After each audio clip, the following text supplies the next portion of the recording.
السلام علیکم guys, welcome back my YouTube channel کے اسلامک سٹوریز۔ آج ہم جس ٹاپک پہ بات کریں گے وہ ہے زمین بات چیت کرے گی۔ قیامت کے دن بندوں کی نیکی بدی کے حساب کے وقت جہاں بہت سے گواہ ہوں گے، وہاں زمین پر بھی گواہ بن کر شہادت دے گی۔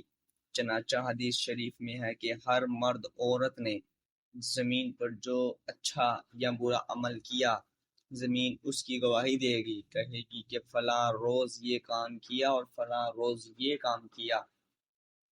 زمین پر جو کچھ اچھے یا برے کام لوگوں نے کیے ہیں ان سب کو زمین نے یاد رکھا ہے، اور قیامت کے دن وہ ساری خبروں کو بیان کرے گی جس کو سب لوگ سنیں گے۔ اس مضمون کو خدا نے قرآن مجید میں ان لفظوں کے ساتھ ارشاد فرمایا ہے۔ ترجمہ: جب زمین تھر تھرا دی جائے گی جیسے اس کا تھر تھرانا ٹھہرا ہے، اور جب زمین اپنے بوجھوں کو باہر پھونک دے گی اور آدمی حیرت سے کہے گا کہ اس کو کیا ہو گیا ہے، اس دن وہ اپنی خبریں بتائے گی کیونکہ تمہارے رب نے اس کو اس بات کا حکم دیا ہے۔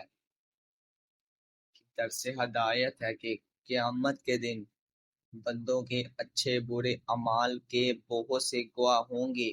ہر انسان کے کندھوں پر جو فرشتے نامال لکھ رہے ہیں وہ مستقل گواہ ہیں۔ پھر ان کے علاوہ انسان کے اعضاء گواہی دیں گے، یعنی انسان کے ہاتھ، پاؤں، آنکھ، کان وغیرہ۔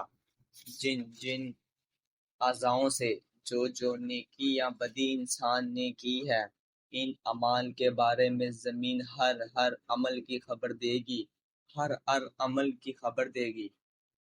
خلاصہ یہ ہے کہ انسان چاہے جتنا بھی چھپ کر اور چھپا کر کوئی اچھا یا برا عمل کرے، مگر وہ عمل قیامت کے دن ہرگز چھپ نہ سکے گا، بلکہ ہر آدمی کا ہر عمل اس کے سامنے پیش کر دیا جائے گا، اور وہ اپنے تمام کرتوتوں کو اپنی آنکھوں سے دیکھے گا اور ہر عمل کا بدلہ بھی پائے گا۔ چنانچہ اللہ تعالیٰ نے ارشاد فرمایا۔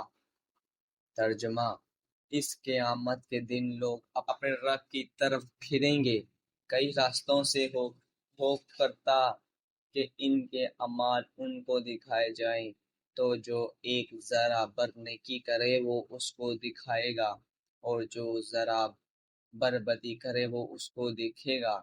بہرحال قیامت کا دن بڑا سخت دن ہوگا، اور ہر آدمی کو اپنے چھوٹے بڑے اور اچھے برے مال کا حساب دینا پڑے گا۔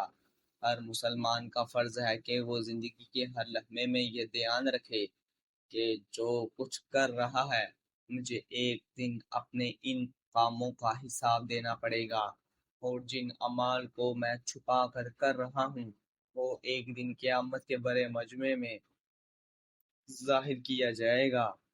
اس وقت کسی اور کتنی بڑی رسوائی اور شرمندگی ہوگی۔